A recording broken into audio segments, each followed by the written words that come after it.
Hello, everybody, and welcome back to another installment in the podcast Boys. This is a Twin Peaks adjacent podcast. I am one of your hosts, Connor Nielsen, and joining me, as always, it's his channel, is the Comics Kid 2099. How are we doing today, Comics Kid? I'm doing very well. How about yourself, Connor? You know, I'm doing. It is very nice in Portland today and yesterday. The end of February, beginning of March has made for lovely springtime, so I'm excited about that. Cool.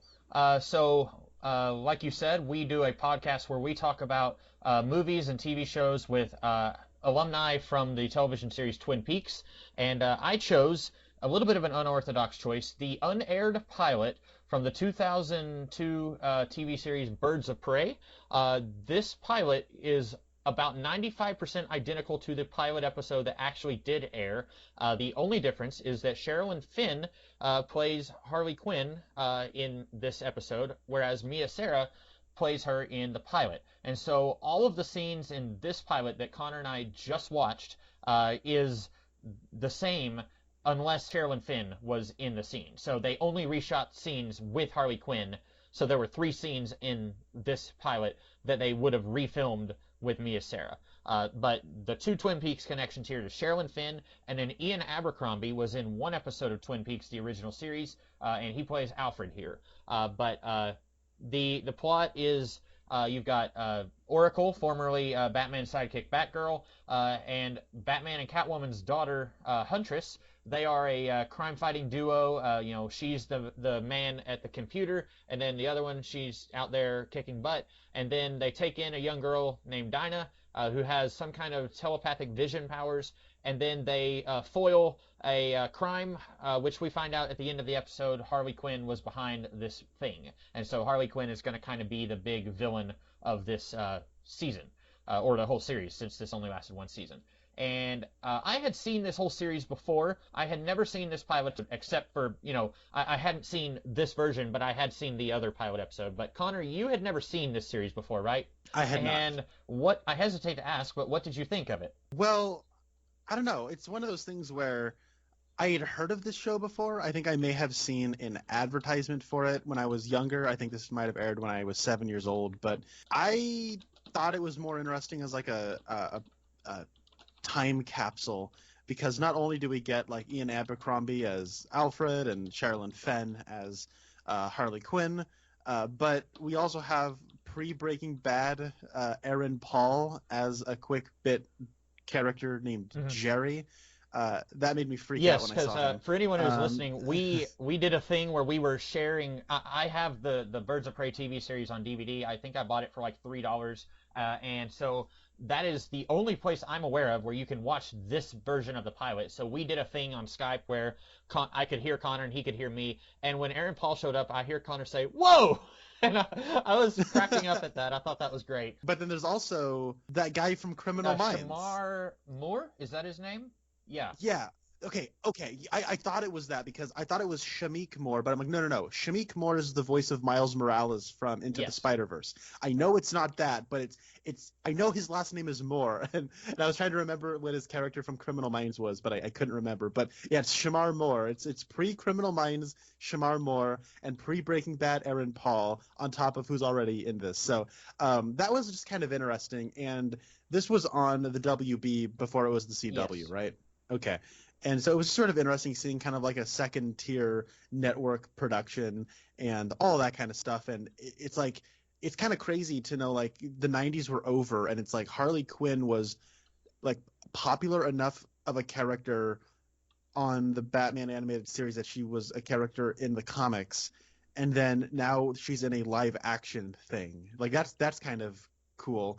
And then on top of that, like this is during the time like before we gave Barbara Gordon her legs back and she was just Oracle and that's just who she was. And, she has a past as Batgirl, but like the character in this is Oracle. And so I don't know, like kind of the way it was like as far as an artifact of television history and as far as superhero television history and as far as a comic book adaptation, I found all of that more interesting than the actual pilot. But it's not the worst pilot I've ever seen, but it's also very much a CW, WB superhero show as well. So I think this will make for an interesting discussion, if nothing else. But how do you feel about the unaired pilot of Birds of Prey? I didn't love it. I've said before, I don't know if I've said it on this channel, but I think Birds of Prey is actually a little better than Smallville, which started, I think, the year before this. And so it has always puzzled me that Smallville lasted 10 years and this lasted 1 year. But I think that at least conceptually, I like this better than Smallville. I've always been frustrated with Smallville saying, like, we don't like the character of Superman. Superman is boring, but we want to get to the bottom of Clark Kent. We want to find out what makes Clark Kent tick. It's like, okay, in theory, I don't have a problem with that because a lot of people think Superman is boring. And so if you want to make us fall in love with the character behind the S, in theory, I don't have a problem with that. But then, A, they made Clark Kent a really boring character in that show, and B, they were like, oh, and by the way, no flights, no tights. That's our motto. We're never going to have him do any of the stuff that Superman is known to do. And it's like, okay, but eventually this show, and I don't want this to just be me throwing Smallville under the bus, but I feel like I have to kind of make a comparison.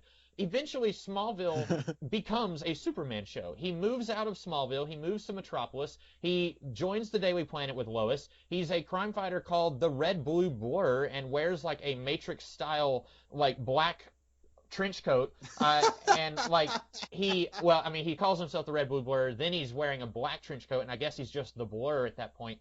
And so it's like, it's all of the Superman stuff before he becomes Superman. And then they were like, but we said no flights, no tights, so we can't have him do any of that cool stuff that Superman does. And like, when you're 8 seasons into a show, you've already had 8 years to show us who Clark Kent is. By now, you should be able to like do some actual comic booky stuff. And I will give them this, 2001, 2002, this was just a couple of years after Batman and Robin, and say what you will about that movie, but it pretty much killed any interest in the superhero genre.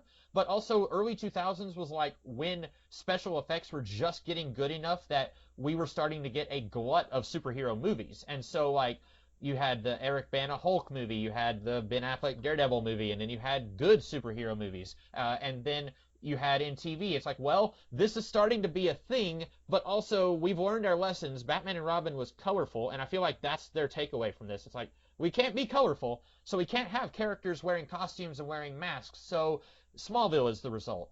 And then this is slightly better because you've actually got characters and stuff. Like, there's a flashback that shows Batman and Batgirl in costume, and then Mark Hamill's voice is in this. We see some nobody. I don't know who the actor is who physically plays the Joker, but it's Roger Stoneburner is his name, but Mark Hamill does a voiceover for the Joker. And so it's like they're doing better than Smallville at saying, look, we're not ashamed of our comic book roots. But then once you get out of that flashback, there's a whole lot of like, it's normal plainclothes superheroes, and we can't have superheroes in costume fighting supervillains. So I will say it is marginally better than Smallville. It almost feels like what I feel like is the classic Birds of Prey team, and I have not read a single Birds of Prey comic, but I'm aware of Black Canary, Huntress, Oracle as like the big trio. It almost feels like that, but then it's also an early 2000s show that is a little bit ashamed of the air quotes silly stigma of superheroes, so we have to like step away from that. So Huntress doesn't wear a mask, and then she says like, I don't want to wear a mask because my parents wore a mask, and I don't want to be like you, Oracle. You used to wear a mask. I just want to go clubbing, so I'm going to wear my clubbing outfit. And so it's better than Smallville. Like I want to keep saying that, but I don't think it's very good. Yeah, I see. It's interesting because you have all that history regarding like, this was a whole era of television where like we wouldn't do these things but we would do this and we you know what I mean. And so like what you basically just said, and so all of that history I am completely unfamiliar with. I've never watched an episode of Smallville.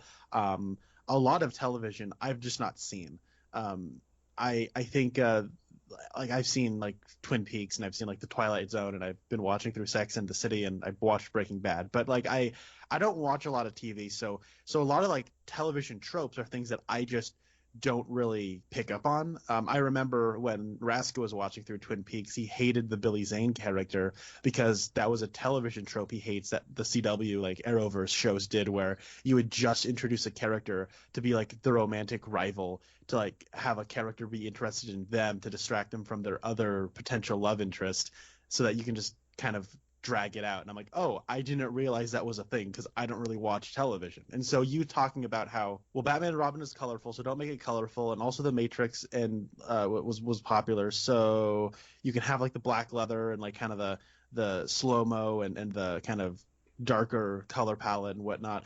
But at the same time, it's like we have special effects that are starting to look good enough so you can get away with it on television, even though it's not going to be movie quality. So like all of these like, you know, crossroad sort of its time things that you were kind of talking about with TV, like I was just completely unaware of. So I'm glad you brought that history to my knowledge, because that makes it, I think, a little bit more interesting to me. Yeah, where do you want to start with this? Because I think it's weird because I have a few questions. Yes, go ahead and answer or ask, and I'll see if I can answer. Because, like I said, it's been maybe 5 years since I've watched this show, so I remember some stuff from it. So I might be able to help you out. Yeah, and this isn't really like questions about where the show goes or anything, but this is just about like comic book stuff. So as far as I'm concerned, comic book like generally agreed upon comic book version of Black Canary is, she's just a chick. Yeah. Right? she doesn't have Professor Xavier powers. Right. The ending of this is basically the ending of X-Men Apocalypse, and I was a little confused by that. And she has like premonition powers.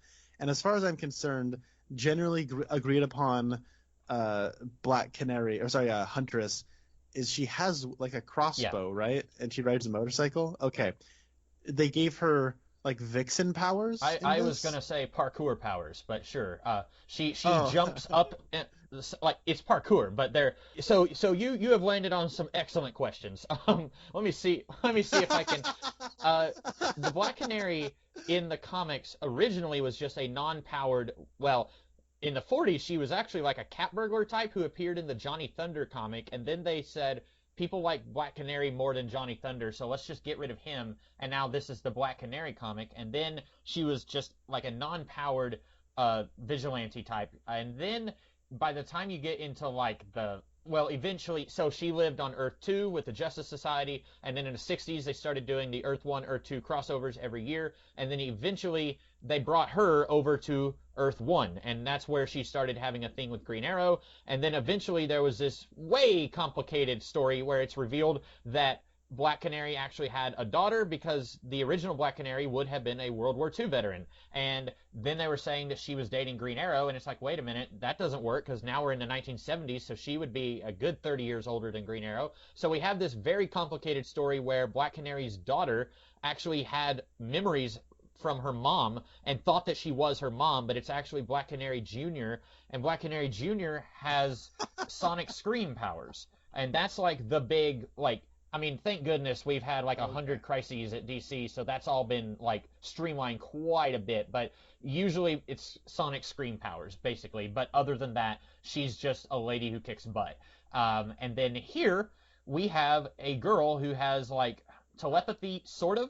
Like, she is several cities away. We don't know where she's from, but in the beginning of the episode, we haven't even talked about the plot. Wow. Huntress.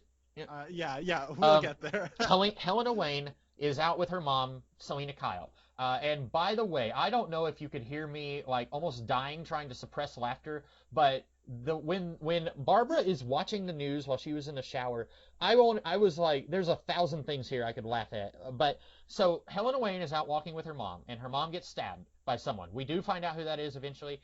It was Clayface. I'll just say that. It was Clayface. But then also that same night, Batman and Batgirl like tore down Joker's criminal empire, and so then Barbara is in the shower, and then she sees, oh no, Selena Kyle got murdered, or as the newspaper woman says, the beautiful criminal Catwoman. Like she goes out of her way to say like the beautiful Catwoman who is connected to the enigmatic Bruce Wayne and the billionaire Bruce Wayne. And I was like, what is with this color commentary? Like, why do you feel the need to say, like, the beautiful Catwoman, the enigmatic Bruce Wayne? But anyway, so then Barbara gets shot by the Joker, and then this girl wakes up, like, in another city, and she's screaming, and she's like, Mom, I saw someone get shot, I saw someone get stabbed, and the mom is like, how dare you? This is all in your mind. We don't want to hear about this anymore. And so then 7 years later, she meets Aaron Paul on a bus, and then he wants to, like, trick her into going in an alley somewhere in New Gotham. Not just Gotham, but New Gotham. And I kind of hate that, because I don't know why this is New Gotham. I don't know what happened to Old Gotham. Like, did we have a no man's land scenario where the city was ravaged by an earthquake, and then it was rebuilt, and they changed it to New Gotham? I don't know. What's that quote from The Who? Welcome to New York, same as the old York. Exactly. And so Aaron Paul is about to mug young Dinah, and then Huntress saves her, and Huntress and Barbara are working together, and then Dinah, she uses her telepathy touch powers, which now apparently she needs to touch someone to see stuff. But earlier she just saw stuff in her dream. But now she has to touch Helena's arm, and she could see, okay, she lives in that clock tower over there. This is how you open a secret door. This is the combination to open it. So I see all that. And then she goes with them and helps them figure out this thing. There's this evil businessman who is killing these other guys that he's partners with, and then he is working for Harleen Quinzel because she wants the docks, which is where Joker was last seen 7 years ago. I don't know why she wants the docks. It's part of her evil plan, but I don't know. I don't remember the docks ever coming back in later episodes, but like I said, it's been long enough that that's something I would have forgotten. But yes, to get back to your point, this show does take some liberties with the characters. I didn't mind so much that they took away Helena's crossbow. I would have been fine if she was just a regular, like, I'm awesome and I can punch people and I can pick locks and stuff. I can do all the Batman stuff and I can also go clubbing. But I didn't like that they're like, oh, and she's a metahuman. Because traditionally Catwoman is not, and later on they even further complicate things by saying that Helena is half metahuman, which makes even less sense because I'm assuming the metahuman side comes from Catwoman, but I don't know what Catwoman's powers were. Well, you see that's the thing, because the reason I was like asking like if she has like Vixen powers. So there's a character in DC Comics named Vixen, who's basically just the lady version of Animal Man, but there's no real relation there. Well, they're both agents of the Red, according to Grant Morrison. Yes, yeah, but like there's a part where Huntress sneaks into like some like apartment or penthouse or whatever, and then like her eyes shift. And I'm like, okay, I guess she has animal powers. Finish what you were gonna say, because I want to jump back to the beginning because I have a few questions about that beginning. That's basically it. I don't really know why they said, what if Black Canary was an annoying teenage girl? I remember years ago, this would have been like golden age of YouTube. This guy said like what they should have done was have Black Canary be like the veteran crime fighter with Oracle in her ear, and then they take in the young daughter of Catwoman and Batman. And like, I mean, a lot of that is already there. They could have just like changed Huntress's name, and like, I think that would have been in a direction to go in. But a lot of people who are bigger fans of Black Canary than I am, and I don't dislike the character, I think she's okay, but a lot of people, they were like, no, this is stupid, this is nothing like Black Canary. And so eventually, I'm 99% sure that what's her face from Full House, the one who went to jail recently, I think she came in and was like, I'm the real Black Canary, I'm her mom, I'm her like her biological mom, even though the mom we saw in this episode is not that person. But yeah, that's basically it. I don't know why they decided to go with that direction with these two characters. Okay, so the beginning of this was a little that's where like kind of the audio, we were trying to work out how to handle the audio. So I didn't catch that the woman who gets stabbed by the mysterious person, that scene feels the most like a dream, but it's not, ?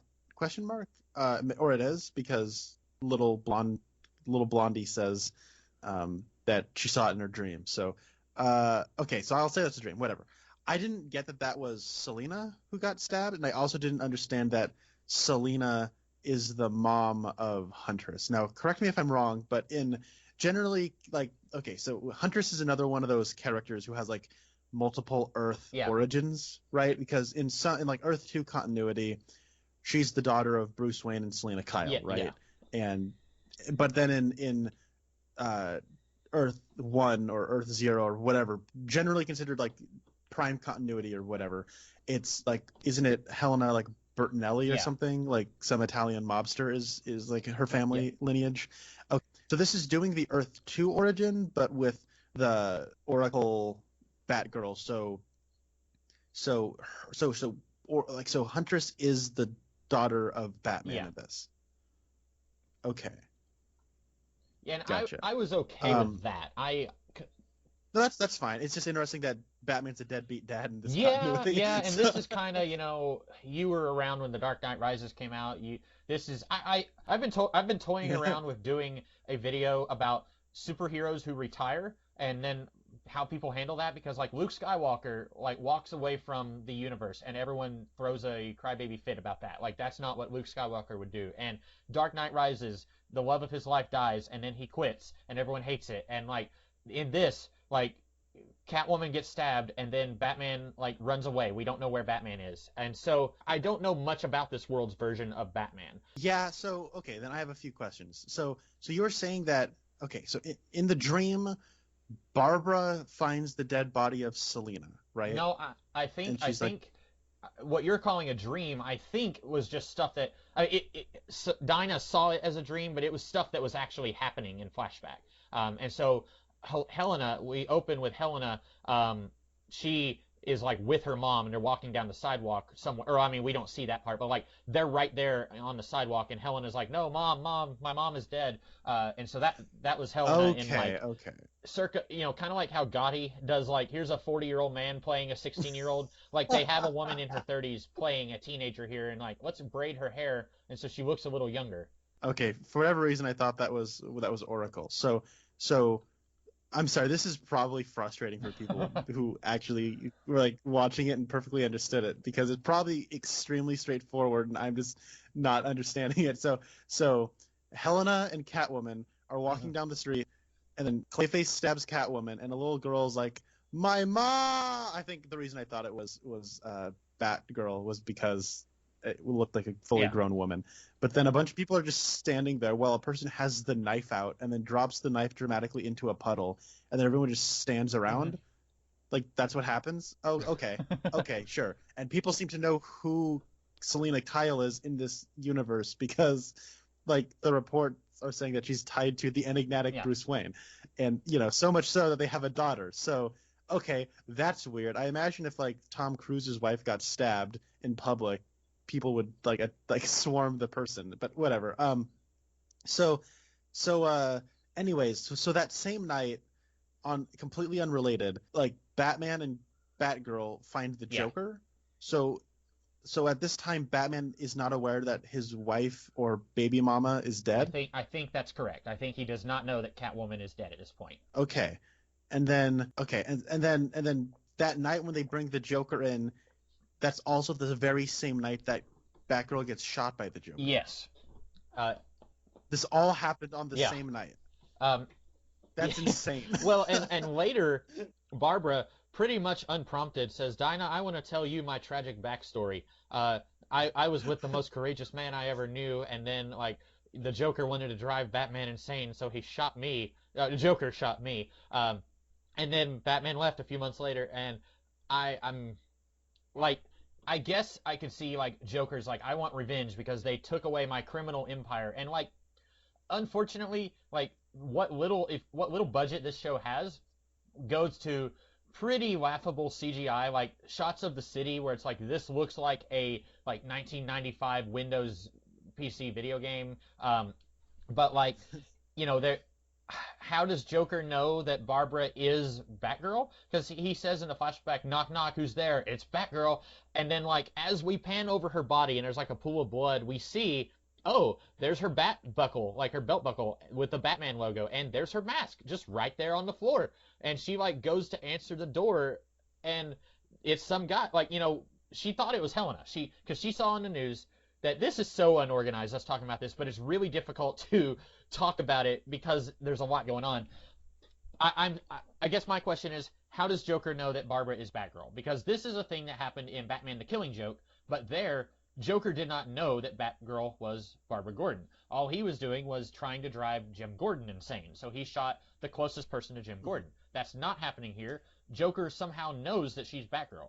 How did he know this? We don't know. Do you have any thoughts on that, or am I missing something there? No, like, okay, so later on when Batgirl says, if this was a television pilot, this would be a great opportunity for me to tell the new person on the team my backstory and kind of give context for these flashbacks that you have been seeing. So that kind of led me to okay, she says that Joker was captured, and then the audio was getting a little fuzzy for me at this point. She says, like, we captured him for just a few minutes and then he broke out. Like, what happened there? I don't know, because the news person was saying, like, well, Commissioner Gordon said there were 2 unidentified law enforcement officers who brought down the Joker. And so that makes it sound like, oh, okay, the Joker was captured. But then 10 seconds later, the Joker knocks on Barbara's door. Oh, okay. So where did he escape? Like, I guess, but or did Commissioner Gordon just not want the people the people on TV to know that Joker, maybe he just said, yeah, they captured him so that there's not panic in the streets. Like, I don't know. So, yeah, okay. Another thing about this is that this is going to sound a little crass, so I apologize. I was assuming that this show was doing the Bruce Timm thing of implying that Bruce and Barbara have, like, a thing going on early on, because we get flashbacks of Batgirl and Batman taking down the Joker. By the way, we only ever see Batman from, like, the back. It's like a stuntman in a Batman costume jumping in slow motion. But we get these are given to us through flashbacks. And these flashbacks are like her undressing, getting in the shower, and then she thinks about Batman, and then, like, you only see from her shoulders up while she's leaning against the glass of her shower. And then she, like, smiles, and I'm like, what? Yeah, I was uncomfortable with that as well. And I also thought, well, she's listening to this news report on the TV, and it's like I thought she was like, oh, it's good to be Batgirl. I mean, I think that's what it is. She's. Oh, that's probably you're what it is.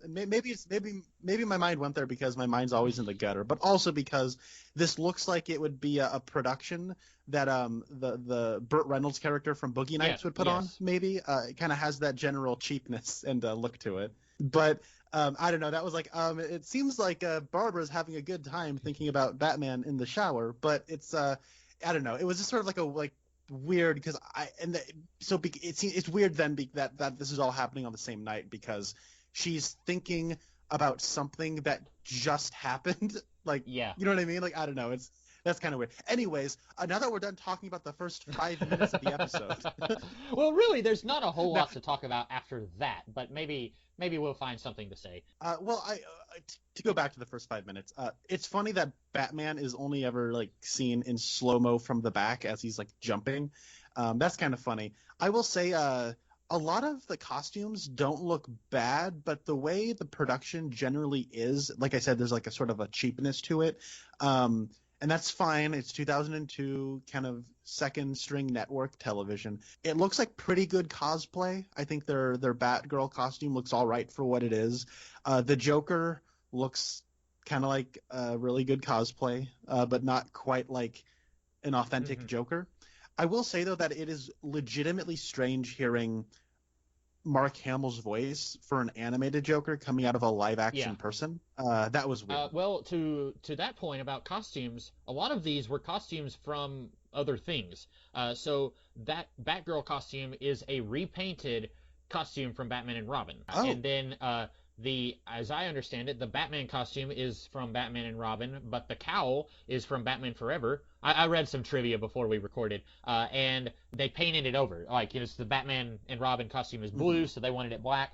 And then you don't get to see Selina Kyle in Catwoman costume here, but every other episode in the, like, intro, it shows Batman and Catwoman, like, kind of hugging up, like, getting close to each other, sort of.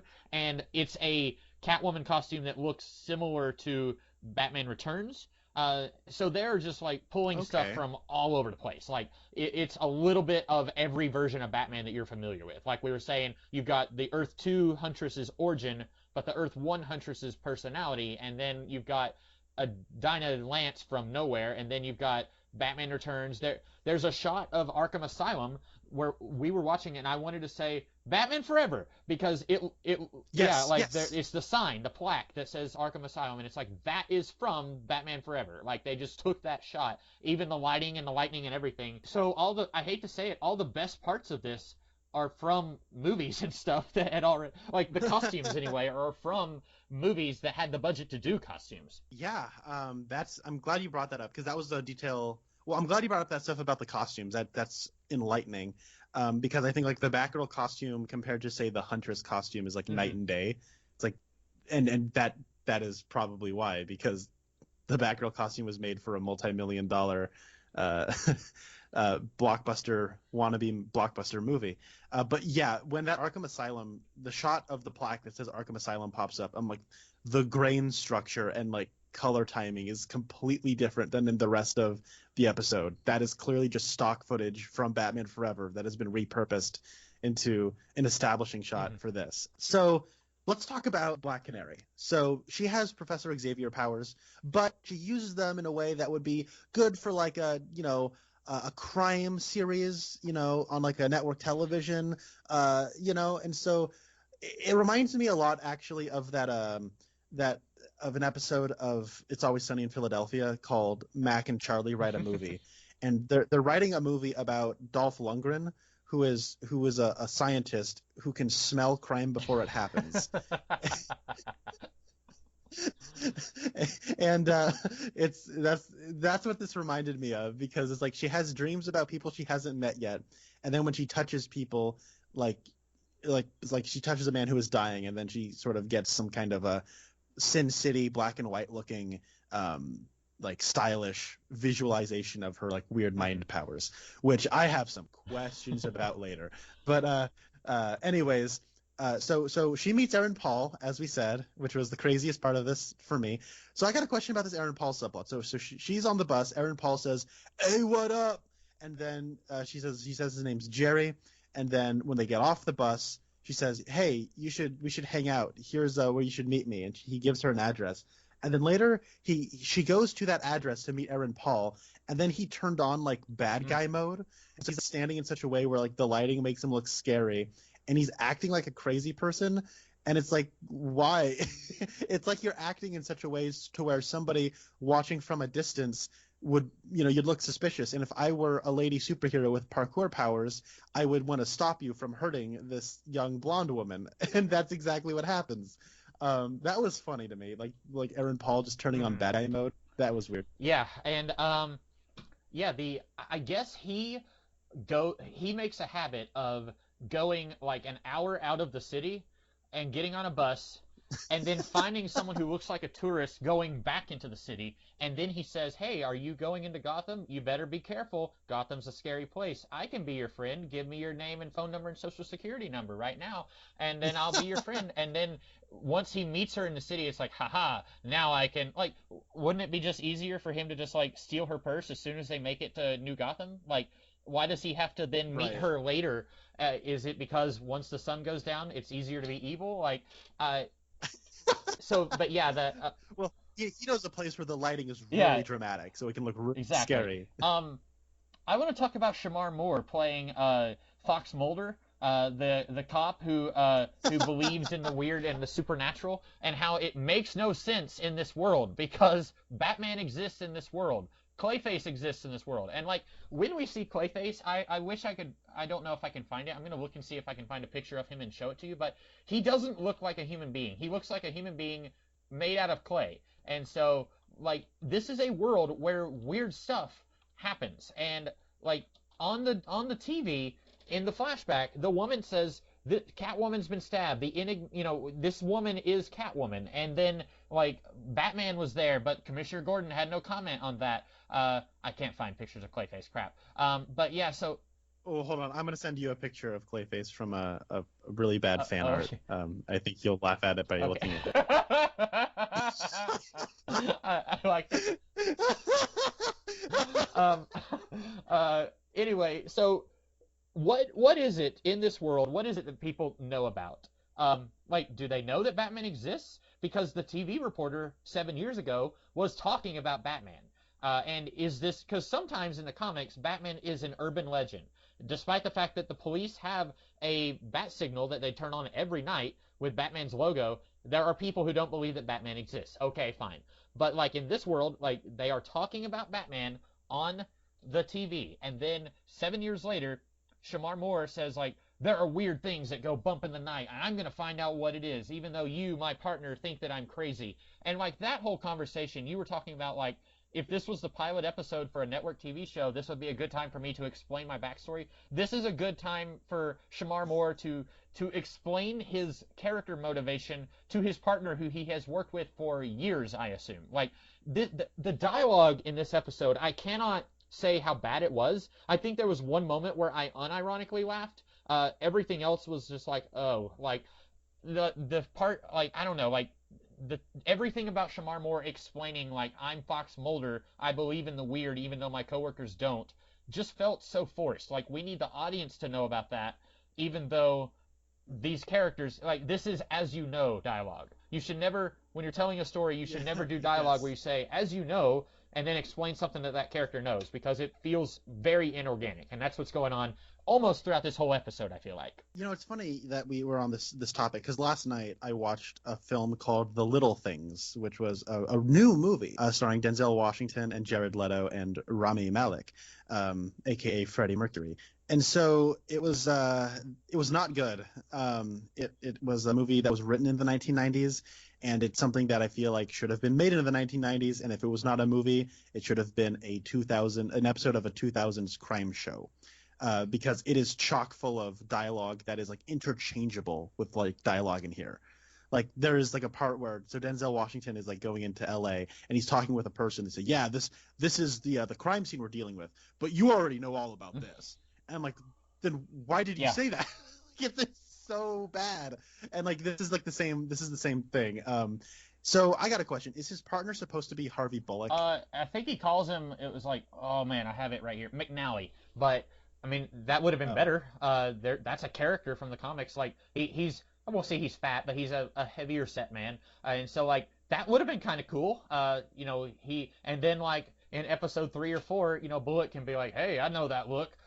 Someone almost got lucky last night, but didn't, because he was talking to her about all the conspiracy theories about Gotham. Who's the lucky lady, huh? And then it's like, oh, she's a dancer, because he can't say that he has a thing for a lady that he handcuffed to a statue and then pointed a gun at. And so like, but yeah, that would have been kind of cool. I don't remember if this guy shows up in any more episodes. I feel like once you've introduced him, Shamar Moore to the Birds of Prey, then he's just going to be having like Commissioner Gordon circa year 1 team ups with Batman. Like, I should take you in, but I'm going to work with you on this case, but then I'm going to go back to chasing you down or something like that. But I mean, that'd be kind of neat to have, like, you know, a friendship. Like, what is Shamar Moore's personality like? What is he interested in other than exposing the conspiracy theories of the paranormal? Right. And he looks really, really young. How is he going to do this? Like, what? Like, I'm curious to know, like, how he plans on going about shining a light into the serious dark corners of Gotham City. He looks like he's 20. He looks like he's my age, like he's 25 or something. It's also good to know that Shamar Moore just doesn't age. Like, he looks basically the same. The only difference is he's gotten like bigger muscles, and he's just kind of like shaved his head. His hair is pretty short in this, but like he just goes with like the shiny dome now. But his muscles just got bigger. That's basically it. Like, it's crazy how little he's aged in like 20 years. Yeah, he's basically immortal, I assume. And it'll be like other Hollywood actors where it's like they don't age for 20 years, and then in 2 years suddenly it's like, whoa, you're an old man now. Like, when did that happen? It just all catches up. So how does Helena know the businessman who ends up being the bad guy at the end? So for anyone, the plot is there are these businessmen who commit suicide, but Huntress and Oracle is like, no, that they don't have like a history of mental illness, so it probably wasn't suicide. And then eventually we find out that there's 4 businessmen, and they were all co-owners of the docks. And then one of them, he was Mark Wahlberg's superior officer in the beginning of Tim Burton's Planet of the Apes. He knows Helena from somewhere. And so she goes to his house to protect him because they think his life is in danger because his other 3 partners have already been killed by something. And then we find out, oh no, he's the one who's been doing it. And first of all, at the beginning, close to the beginning of the episode, right after Dinah got off the bus, and then so she sees a guy walk into the road, and then a truck hits him. And then I was thinking, oh, he's a pancake. He's like not safe for TV. You cannot show him. But then he just like the truck stops, and then you just see him like bump on the road, and he's got like I accidentally fell and like busted my face on the concrete, but otherwise I'm fine face. But he has no injuries, and then he dies seconds later. But like then Dinah sees a guy on the park bench like staring at her menacingly, and he's got a hat and he's got sunglasses. Because I already knew that was the bad guy, I was watching and it's like, he's got like a hat and sunglasses, but that's him. Like, it looks like him. And then later when we see him and it's like, oh, Helena, my dear friend that I've known for so long, I was thinking, people who were watching this just 30 minutes ago would probably remember that, maybe? I don't know. But, so getting back to my question, Helena says, oh, that guy, I know him. My question is how? Because this guy seems like someone that Bruce Wayne would know. He's a businessman. And Helena had 0 relationship with Bruce Wayne. She doesn't know any of Bruce's circle. She grew up with her mom, who was a cat burglar. And in some versions of Catwoman, she's a high society lady who is also a cat burglar. So maybe Selena was a high society person who knew this guy. Maybe. But, like, I would have thought this guy would have been a Bruce Wayne friend. But I'd like to know, how does Helena know this guy? Yeah, the way they speak to one another, it almost seems like, wait, hold on, how come this guy didn't get custody over you when your mom died and your dad dipped out of town? Like, you know what I mean? Like, it's weird. Everything you just said, like, I could go in like 3 different directions because it's kind of wacky. So first of all, it's pretty great that right after meeting Aaron Paul, Black Canary looks across the street and then sees a guy get hit by a car or by a bus, and I was like, whoa. We are in like efficient TV network writing right now. Everything needs to relate to the plot or it is not relevant. And or like it's gonna get cut. And that was hilarious. So when the guy just starts freaking out and then gets hit by a bus, and then she touches his hand while he's dying, and then in her vision she sees like the guy with the trench coat and shades and a hat. She also sees a bunch of rats coming up from out of like the sewer. So I thought, or from the subway. So I assumed this was like Scarecrow or somebody. And based on a later thing, it does sort of feel like this is a Scarecrow type. But like you were saying, he's actually one of 4 people who used to own the dock, and then he's been picking off one of their people. I understand. So actually, like this general plot that happens, that develops, I'm okay with. Like it strikes me as very like Case of the Chemical Syndicate, like first appearance of Batman kind of a scenario. And I don't know. I just feel like, how come they just assume he's going to be attacked, and how come they also don't? How come Barbara's instructions aren't go to this location to protect him? Also, he might be the guy, so be careful, like watch from a distance or whatever. And if her mission is to go in and like kind of observe him and not, or like try to protect him, why is she like sneaking around like she's spying on him? Right. And she doesn't just like knock on his door. And if they already know each other, as he lays on very thick later on that they do know each other, how come she doesn't just knock on his door and says, "Hi, it's been a long time, just in the neighborhood"? You know what I mean? Like play it up like it's really weird the way that all plays out. Because if you were just watching this with the sound off, you would assume like she's just there to snoop on this guy or like try to steal something from him, like a cat burglar or whatever. Also, what does Barbara think that Helena can do? Because all these other people, they're seemingly everything is normal, and then suddenly, oh no, there's thousands of rats that are going to swarm me. I need to run out into the street. So like, if this guy is just, everything's normal, I'm minding my own business, and then whatever happens, owls come in and I'm scared of owls, or like, termites, I'm scared of termites. What is Helena going to be able to do? Like, knock him out and prevent himself from hurting himself? Like, I don't know, what does she think Helena is qualified to do when these people are suffering from like telepathic, fear-based attacks or something like that? Yeah, I don't know. So to that point, one of the issues I have with this, just sort of, I think like Birds of Prey on paper kind of works out. But if I'm gonna, I don't really know my Ninja Turtles very well, but to put this in Ninja Turtle terms, um, Oracle is basically Master Splinter and Leonardo and Donatello, right? She like makes all the gear and the gadgets. She's very tech savvy, and she's the leader, and she raised Helena from when she was like a little kid or a teenager, right? Like that's her thing, and she's bringing in the little one, Black Canary, and under her wing as well. And then you have Helena's basically the Raphael of the group, and then plucky Black Canary is the Michelangelo of the group. She's kind of the wackier, goofier sidekick, while Helena's the brooding one, who wants to rebel against her surrogate mama. I guess not surrogate. That's actually like a phrase. Her adoptive mother, her foster mama. So it's sort of strange then, because like the reason I think Helena sucks in this, by the way. I don't like her. I think most of them do, but we can get into that.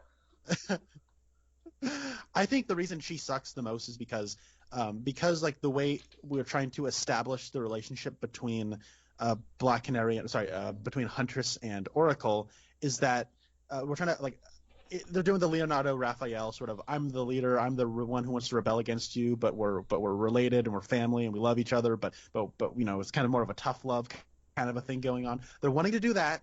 The problem though is that like Oracle is given an abundance of character. Like she's super smart, and she's like resourceful, and she's principled, and she's like, you know what I mean? She's kind of flawless. Like there's nothing that like she like, and so whenever and to make things a little bit stacked against Huntress, she's also in a wheelchair, which just makes you kind of look bad if you're just gonna yell at her. Which, by the way, she does, where she's like, "I'm the one who's always putting my life in danger, and I'm the one who's always doing this, and I'm the one who's always doing that." And I'm like, yeah. What's she gonna do? Kick somebody? No, she can't. Like, come on. Like, as a matter of fact, Oracle is kind of, she's giving you all these resources, and she's always in communication with you to be there with you if you need help. Like, she's actually compensated very well, as a matter of fact. So why don't you lay off, Helena? You kind of suck. Yes. And she's like, I want to go clubbing. Also, I don't have a mask because there wasn't an appearance by Huntress in a former Warner Brothers film that we can co-opt into this production. So that's not going to happen. So it's like, oh my God. So anyways, I kind of went off there for a second. What do you think? This kind of reminded me of Sex and the City in the sense that I think all of these characters are awful in different ways, but you're right. Huntress is pretty bad here. And she, I guess the reason I disliked Oracle is mostly the scene at the beginning where she's with, I guess, her boyfriend, and he seems to like her quite a bit. And I was expecting this show to be like, I've got a blind date tonight with this guy that I met online. Hopefully everything works out. And then like, oh, he's a baldo, ew, gross. And then he sees her, and it's like, oh, you're in a wheelchair, ew, gross. And then she's like, well, screw him, I'm going to go home and eat some chocolate to make myself feel better. Like, I was really expecting something like that, and I guess I will give the show credit for not doing that. So instead, they have a boyfriend who has known her for 6 months, he says. And then she says, I can't do it, it's not you. And then she rolls away, and then he's like, what is it? What? And so he doesn't have a problem with her being in a wheelchair, but I get the feeling she has a problem with her being in a wheelchair. And that's like her only flaw, is that she's hung up on this thing that happened to her. And I don't want to tell people that, like, if something happens and you get paralyzed 7 years later, that you shouldn't still be upset about it. Take your time to process your grief however you need to process it. But she's been dating this guy for 6 months. When did this become an issue? And Alfred says this time of year is always difficult, and Barbara thinks he's talking about Huntress. And so then I was thinking, oh, is this the anniversary of when Catwoman died and when Batman left and when Barbara got shot? Because then Barbara says, yeah, she's being really difficult. And he says, no, I meant both of you. And so it's like, oh, is that why she doesn't want to see that guy anymore? Like, there's so much where it's like, pilots generally suck because they have to establish everything. And like I said, they do it in the most awful dialogue because it's characters telling other characters something they already know so the audience can find out. And then also they're wanting to do a character arc for our characters that they would normally be able to do okay in a later episode. And so like this episode has to have Barbara's relationship problems that honestly should have been saved for another episode. We should have saved that guy for like episode 2 or something, and just focus on establishing the friendship between these two and the rocky road that they're on right now. Yeah, that's a good point, because honestly, I completely forgot about that scene. It made me giggle, but like the scene where she's like with that boyfriend of 6 months that she just kind of leaves. I gotta think they can do.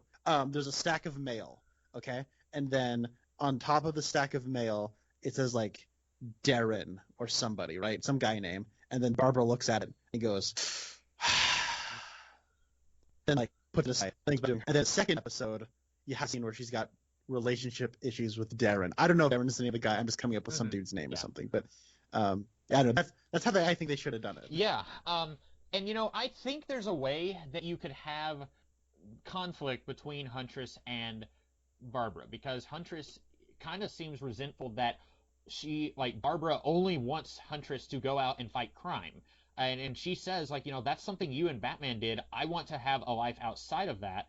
I want to meet guys and go clubbing and extremely stereotypical stuff that people in their late, early to mid 20s would do in the 2000s. But then I don't know, I think you could have found a way to say Barbara is she wants to live vicariously through Huntress. She misses the thrill of getting out there and kicking someone in the face. And so she wants Huntress to do all that. And Huntress doesn't mind doing it because, Barbara basically helped raise her, from when she was in her mid-20s when her mom died. She took her in. It's I don't want to, spit in her face because she's helped me. She was there for me. But also, she doesn't seem to understand this might not be what I want to do. And I don't want to stop doing it because then who else is going to do it? But they just handle it so poorly with how they go about this conflict. And like you said, she says, I'm the one getting bruises in embarrassing places, and I have no idea what that even means. And then it's like you said, it's yeah, she's in a wheelchair, Huntress. You give her a little bit of slack. Yeah, and actually to your point, the idea of maybe this is a way for Oracle to live vicariously through Huntress, that should be more in the forefront, and kind of make I don't know, it's okay to have Oracle be a little flawed, you know what I mean, have her, I don't know, the way that the episode plays, it does not feel like this character brought in Hunter and then forced her to basically be a superhero. It almost feels like she got brought in, and then maybe Huntress got a the bug and was my mom died and my dad is a deadbeat, so train me, and she went okay, but they say the backstory is kind of the opposite of that, and I don't know why.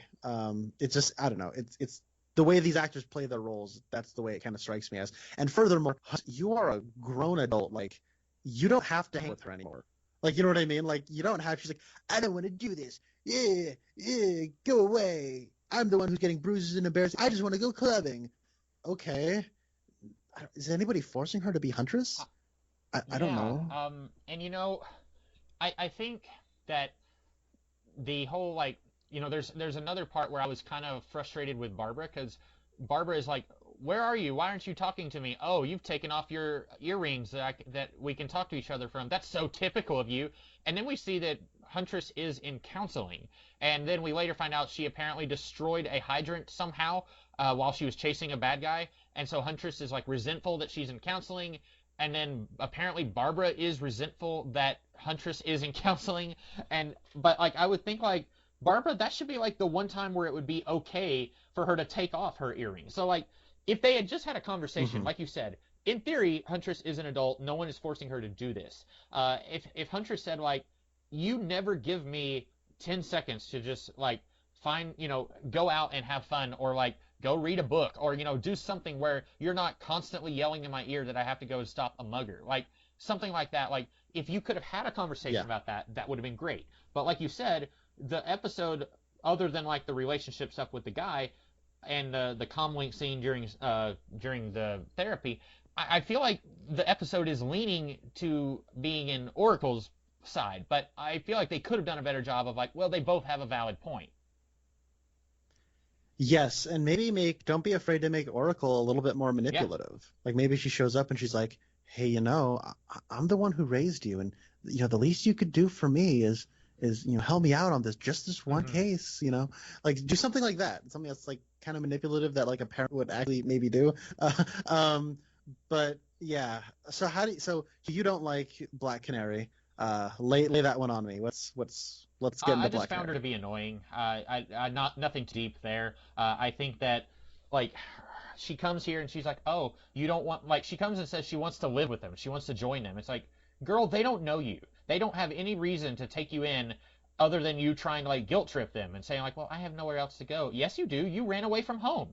Like your parents seem to be not great because they didn't believe in your powers, but they're probably worried sick about you right now. I don't remember if we get a conversation later where it's like, oh, they were awful. Like they were probably glad that I ran away, something like that. Like, but like she's like, oh, you're gonna make me go back home? I have nowhere else to go. Yeah, yeah, you do. You have your home that you ran away from, and so she's like, I don't know, manipulating Huntress and Barbara into like taking in this annoying kid, and I don't know how old she's supposed to be because young Dinah looked like she was maybe 10.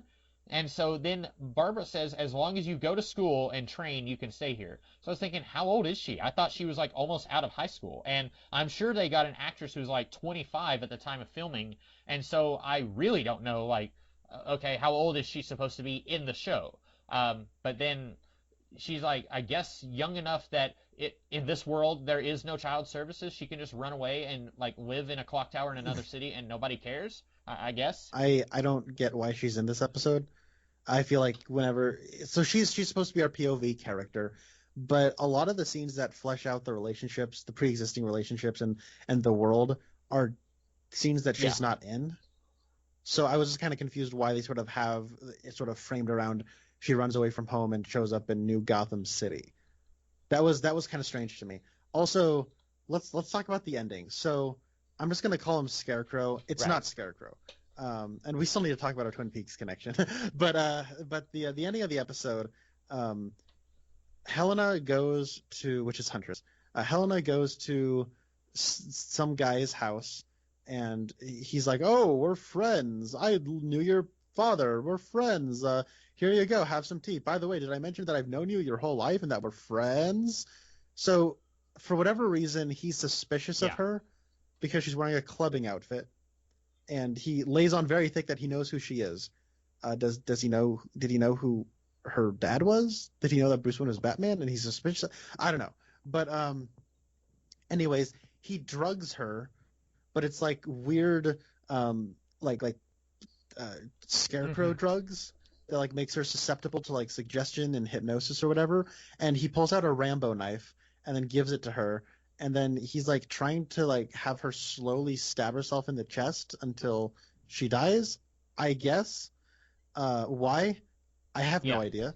And then after that, they realize that she's in danger, and then so Black Canary and Oracle show up to take him out, but because she's under some kind of hypnosis spell because of drugs that were in her tea, Black Canary uses her mind melding powers to transport all of them into, I guess, Black Canary's mind. And so then that way we can have the actress who plays Batgirl in a Batgirl costume, and they punch the guy in the dreamscape, but instead of being in like a penthouse, they're in like the middle of a road, which is different than how her mind powers worked at the beginning of the episode. And then uh, they beat him up, or Huntress kills the guy who's knocked out, but she kills the guy inside of like her mind, and somehow that like makes the guy brain dead, even though I don't think Black Canary is using her mind meld powers anywhere near the body of the guy they knocked out. Yeah. So Does all of that track? Did everybody get that? Because I feel like I sound like a crazy person when I was explaining right, that. and there's a whole lot like like you, I don't understand why this guy, because he's the bad guy, and as soon as the audience knows he's the bad guy, we need him to suddenly start acting like the bad guy. And so he Yep. is going to poison or drug Helena and then get her to stab herself for some reason. He doesn't know that she is trying to stop him from doing whatever he's doing. As far as he knows, she's some girl that he knows who's later going to go dancing tonight. And so it doesn't really make sense that he wants her to do that. And then he does say, you could knock me unconscious, but she's still going to be in this catatonic state because a part of me is in there. And so they go in her mind, and then she stabs him, and then they all wake up, and then he's catatonic now. And then one of them says, why? Why?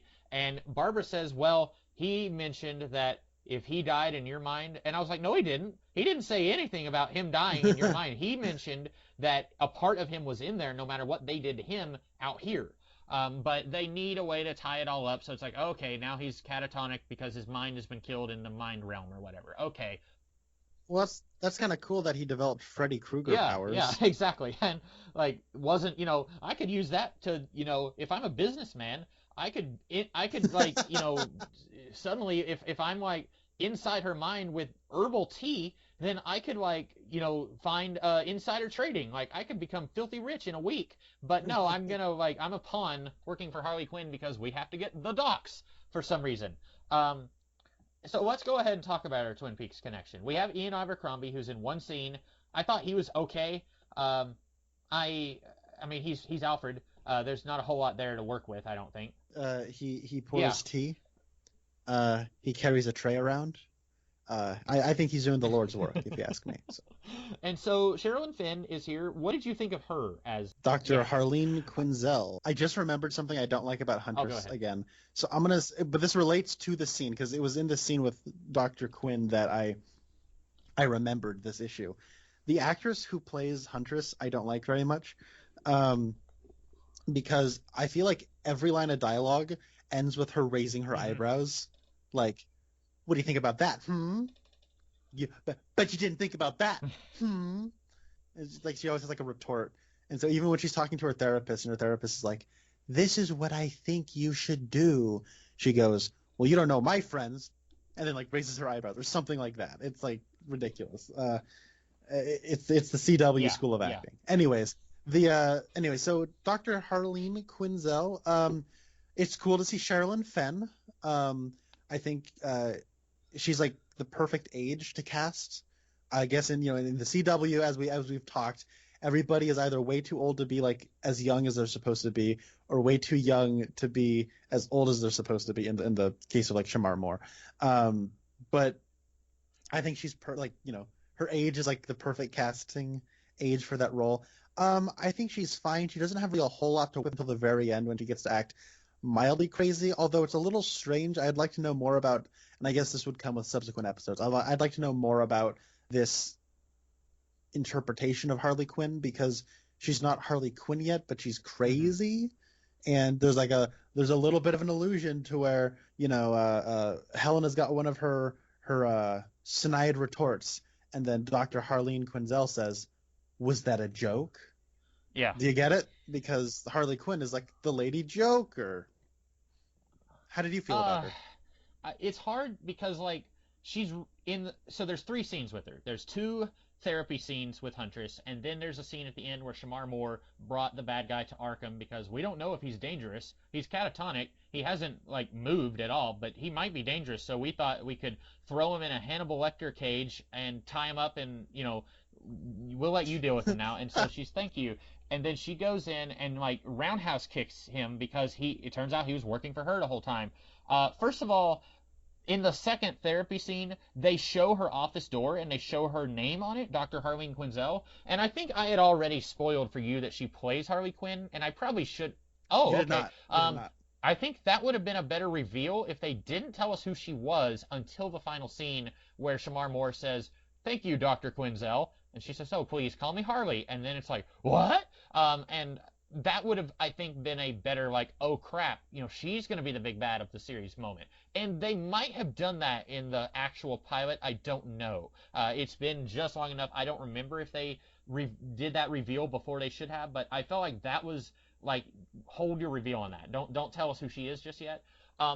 Also, since it's hard for me to, because I've also seen the whole series with Mia Sara.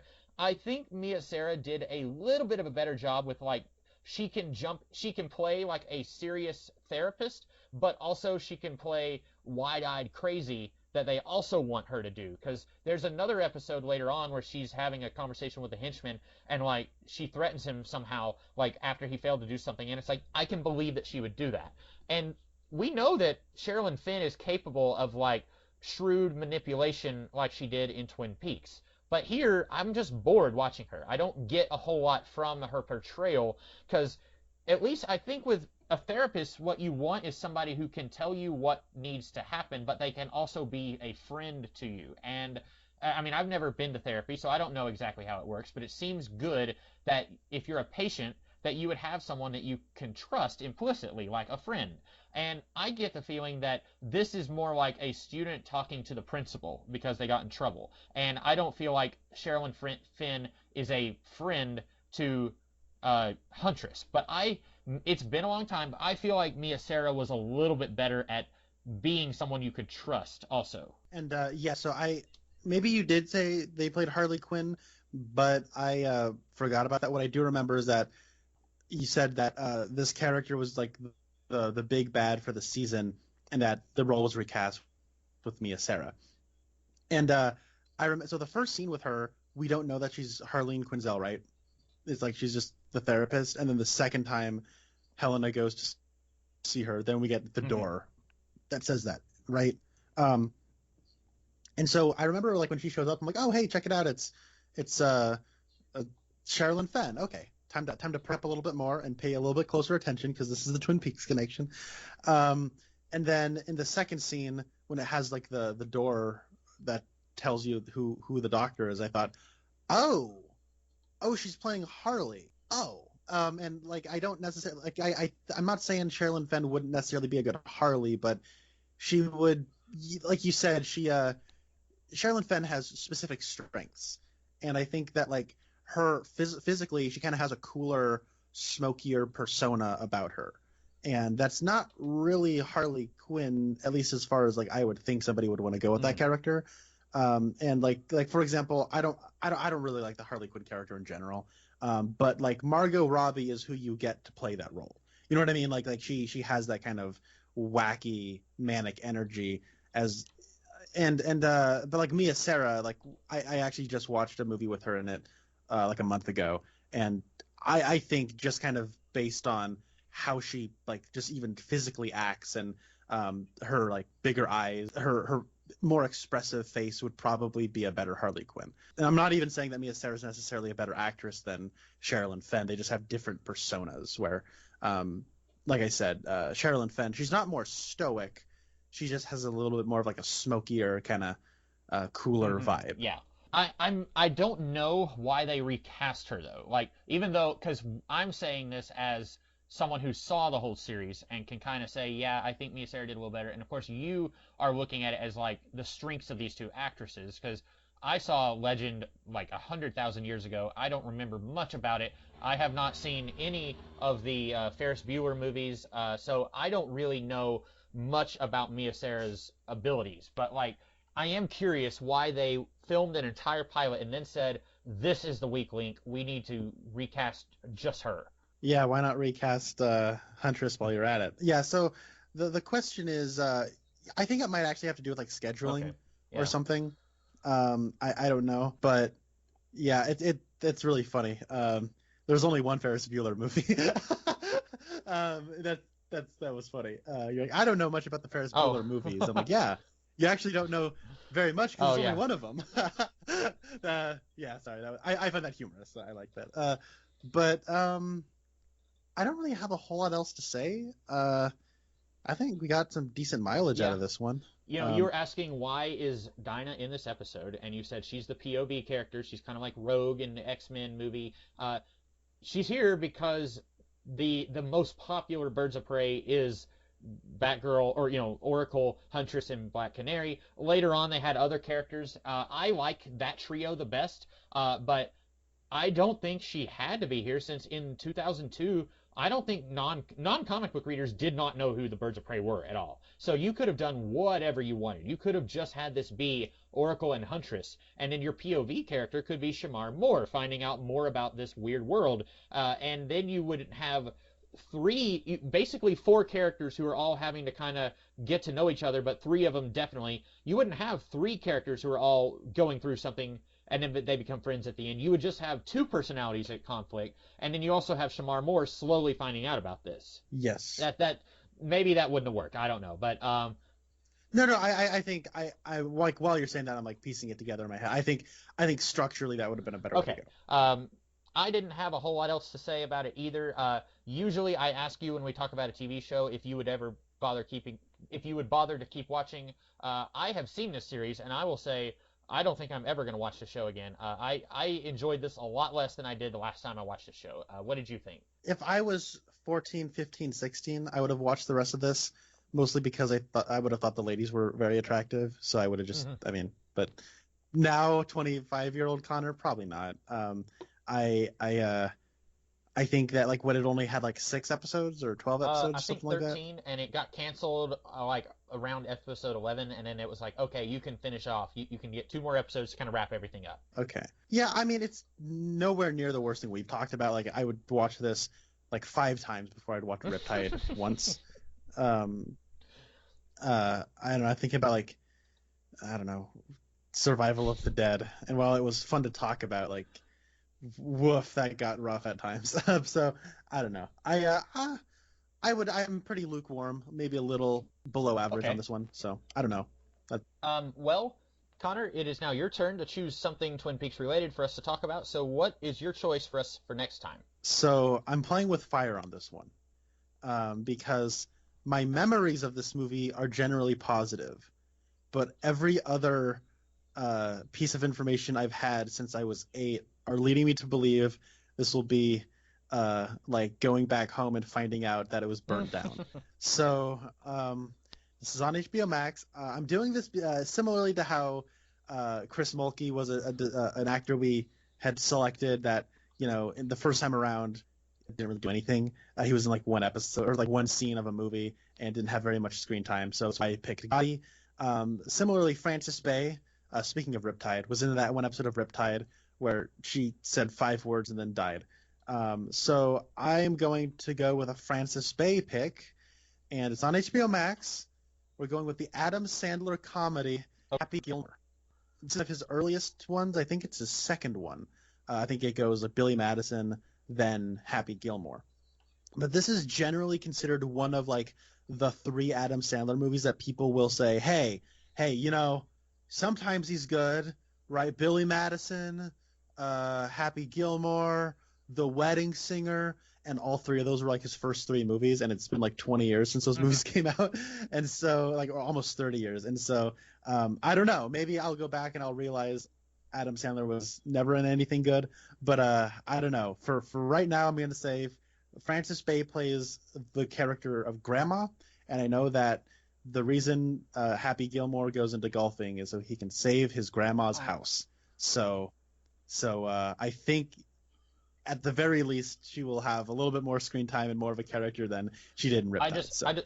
I just want to clarify for everyone listening. Connor said Frances Bay said 5 words and then died.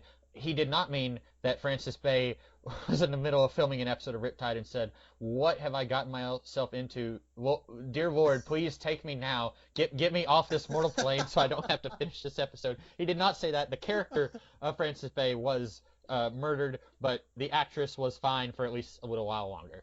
I've never seen this movie. I won't say that I'm much of an Adam Sandler fan, so this will be interesting to see if my neutral, almost disdain, if that counts, or if that's actually going to hold up, or if this is actually going to be a surprisingly enjoyable movie. Yeah, I hope so. It's a movie about golfing. It's a comedy about golfing. I don't know if you know that much about it, but my grandfather loved golfing, and my dad enjoys golfing every so often. And I remember when one Christmas season when I was down in California visiting my grandparents, my dad put this on, and I was like 7 or something, and I thought it was fun. And so, yeah, 7-year-old Connor liked it. However, I've watched many Adam Sandler movies since say 2014, and I greatly have disliked every single one I've watched, from like Grown Ups to Pixels to whatever. Now, you may not want me to throw this out into the world, but didn't you and your brother try out to play young Adam Sandler in Grown Ups? I will relate that story next time. So tune in next time when we talk about Happy Gilmore to hear a story about the audition process. Awesome. Best cliffhanger ending of this podcast ever.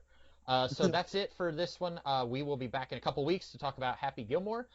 In the meantime, I am the Comics Kid 2099. And I'm Connor Nielsen. We'll see you guys in the future. Bye.